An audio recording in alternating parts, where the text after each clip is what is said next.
Life is a Cabaret, especially at the Kit Kat Club on Broadway. It's a totally immersive revival of Cabaret, now starring Billy Porter and Marisha Wallace. Let's send it out to Paul Wontorek.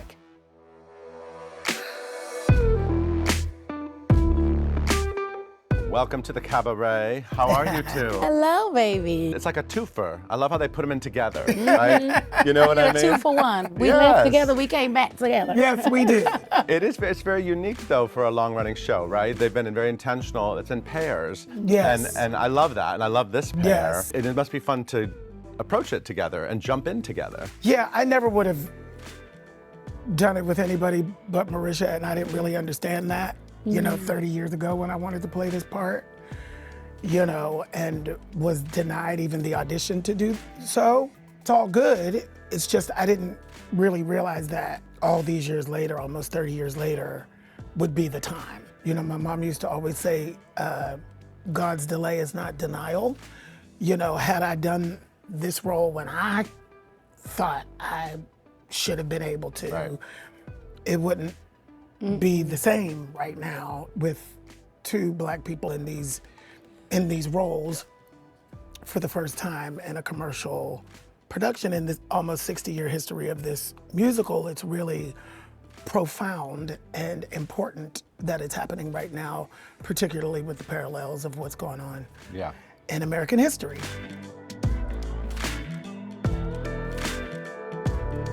Marisha, you have had quite a wonderful career in London. I loved Yes. you on Broadway, but you never had a leading role on Broadway. No. What was it like jumping into rehearsals and finding out that you were doing it with Billy? And how did this all come about when you were over in London? Well, we put this all together. So I was trying to figure out what I wanted to do after playing Adelaide in Guys and Dolls, where I got to take a role. Olivier nominated. Olivier Two Olivier nominations Yes, here. it was yes. amazing. And I got to take a role that was traditionally cast with women of color in this part and got to make it my own and use my own influences of like jazz and Billie Holiday and Ella Fitzgerald and really infuse so it was color conscious, not just color blind. Exactly. And I learned so much working with Nick Heitner about how to reinterpret scripts without changing a word.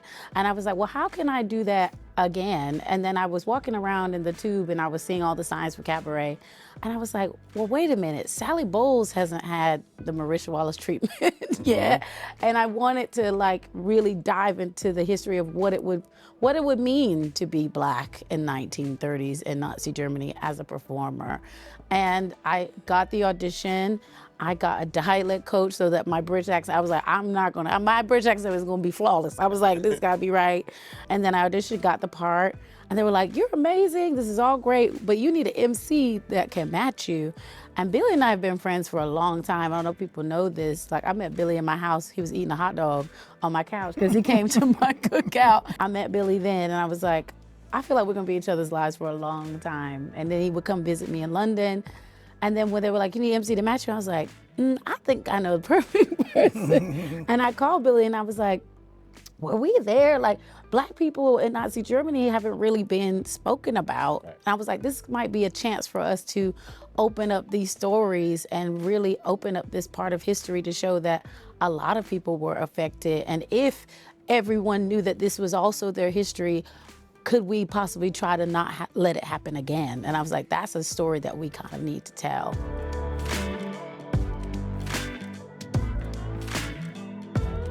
So we're in the Kit Kat Club. Obviously, it's always been sort of a place for others. So when they see 2 Black performers taking on this story, obviously, like you said, we are telling people these people were there as well. It adds power, but like every performer who takes on these roles brings their story, right? Yeah, absolutely. And you obviously, you want people to be doing all this sort of work in their heads in the theater, right? I mean, because the classics, you can really build on top of the classics. I think that's what we learn over time, right? That you can add That's what makes them classic. Right. Is that they don't exist in a vacuum. Right. They exist to be reinterpreted inside of our humanity.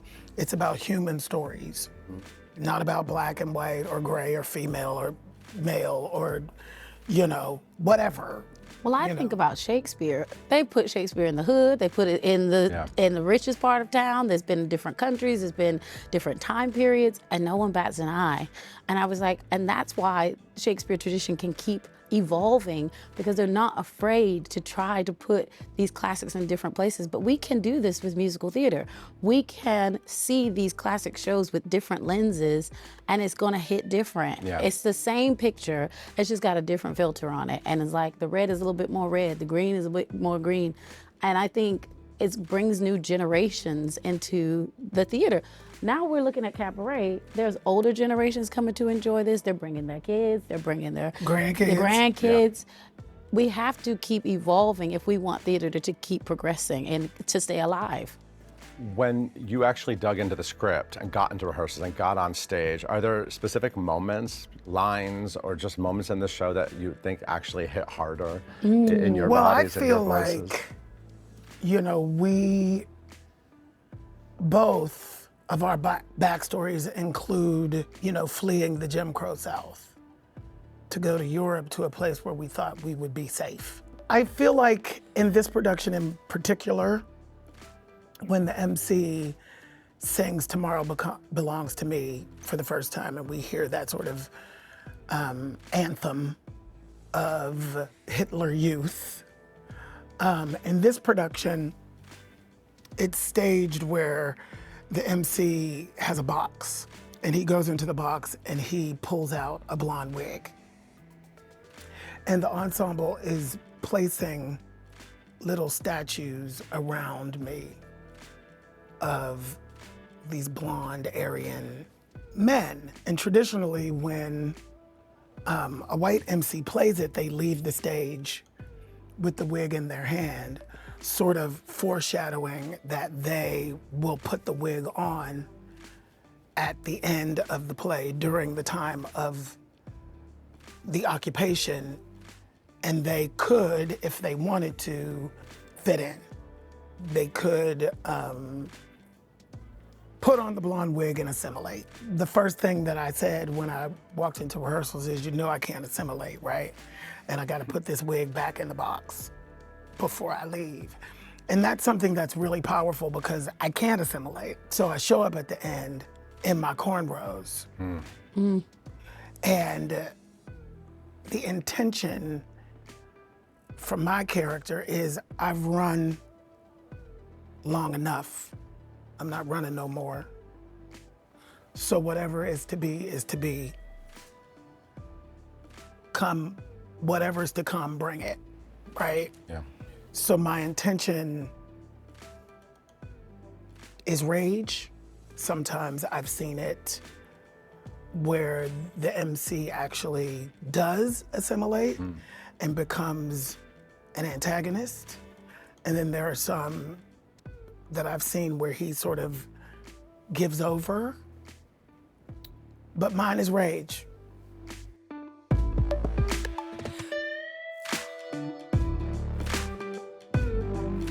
You both sort of started on Broadway and on similar tracks, for me at least. You were kind of like the stand there and sizzle, like, you know what I mean? Like you came out and something wrong. I'm The like, magical who's black she? fairy. She's fabulous. And then Aladdin, she's fabulous. And then you and Grease and Smokey Joe's and Five Guys Named Mo, right? All these like great sort of. Yeah. And you know, you've spoken about this before, but the opportunity to get a big. Play human beings.